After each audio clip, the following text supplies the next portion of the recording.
fans, so it is fight week and we are here to talk about some of the biggest fights we got coming up this Saturday, July 29th.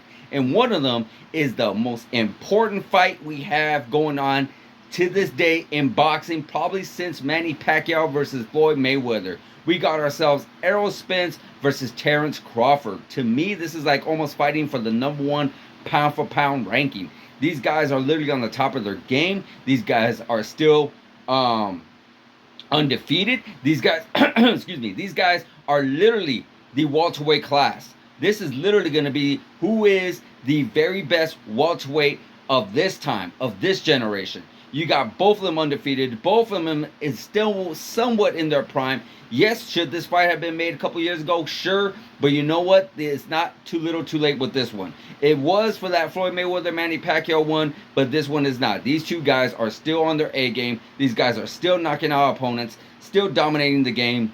I am so psyched for this fight. So let's get into it, right, guys? You got Terrence Crawford, who has literally fought a who's who in the welterweight division as well. You know, he's fought guys like Amir Khan, Kell Brook, Sean Porter. He's even fought guys like Jose Benavidez. Even in the earlier and younger classes, he fought even Gamboa. You know, he is a multi-division champion. You know, he's been that way throughout his career. Right now, he holds the WBO welterweight championship strap. He recently came off a victory, I want to say last April, or possibly this, yeah, I think it was past April. I can't remember the name, but it was a very unranked opponent, and it was to keep himself busy. But his last known opponent that he fought was Sean Porter, and he actually was able to get a stoppage over Sean Porter in the 10th round of last year. So that was very impressive for Terrence Crawford. Terrence Crawford has always been well known to stop his opponents and well known to, like, you know, with his clever boxing, with being a southpaw and whatnot. He also likes to change his stances. He has a very unique style with a lot of, you know, wavy hooks and such, and like really good counters and a lot of good combinations that he likes to put together as well. You know, he was able to stop Kell Brook, who was, you know, a very high-ranked opponent as well. A little bit past his prime, but at the end of the day, still a very tough opponent. Kell Brook, he was able to get Amir Khan a stoppage as well. I believe that was in the 5th round. It was a low blow, but you could tell that Terrence Crawford was pretty much dominating Amir Khan throughout the fight. You know, doing whatever you want to do. He was able to change stances here and there, and then he was able to land some of the punches that Amir Khan just could not see coming. So, and same thing with Sean Porter. Sean Porter is one hell of a fighter. A very tough opponent. Very, very tough opponent. And he gave a lot of tough fights to guys like even Errol Spence and Keith Thurman and quite a few others out there. But, you know, who has never been stopped, Sean Porter, Terrence Crawford was able to actually stop him. So that says a lot. That says a lot for Terrence Crawford. Terrence Crawford is 35, going to be, I believe he just turned 30, or he's going to be 36 in September, if I'm correct. But still very much in his prime. Still has a lot to prove and a lot to show. Hasn't really shown like he is slowed down or whatsoever.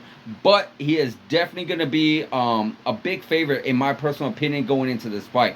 On the other side of the ring, you got Errol Spence, who also has fought the who's who of the welterweight division.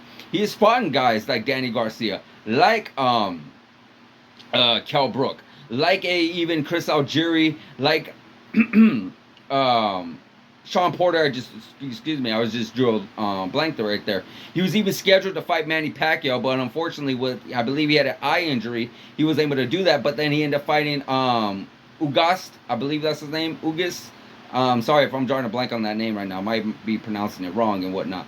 But he is the IBF, the WBC, and the WBA welterweight champion, and also is very undefeated, and also is well known for stopping some of his opponents.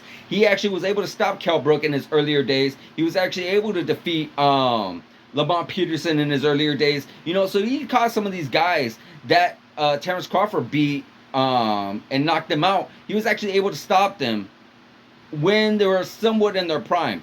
A little bit past their prime with Terrence Crawford, but a little bit in their prime with Errol Spence. He caught them just a little bit earlier.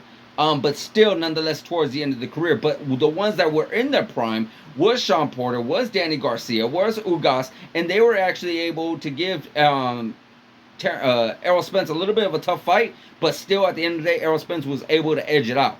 You know, he has that long reach. He's very He's very crafty with his footwork and with his stance. He's actually able to land some shots and able to get out of the way just by slight movements. If you look at his footwork, he's able to land a few jabs and just he like almost knows the measurements of your hands, of your arms. He's able just like step back just slightly just to know like even if you throw a jab or you throw a power shot, you are literally going to be out of his way.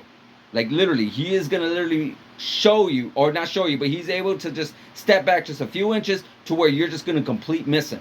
Like he has that timing just so accurate. So it's very impressive. To me, I feel like he also should have an edge over Terrence Crawford, but literally this is like an anyone can take it fight.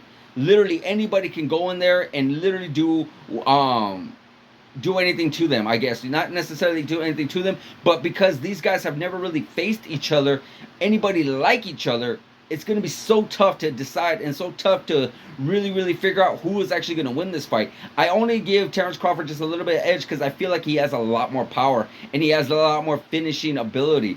I haven't really seen too much of the finishing ability with Errol Spence in some of his fights. I did see it with the Chris Algieri fight. He definitely dominated him, and of course the Cal Brook.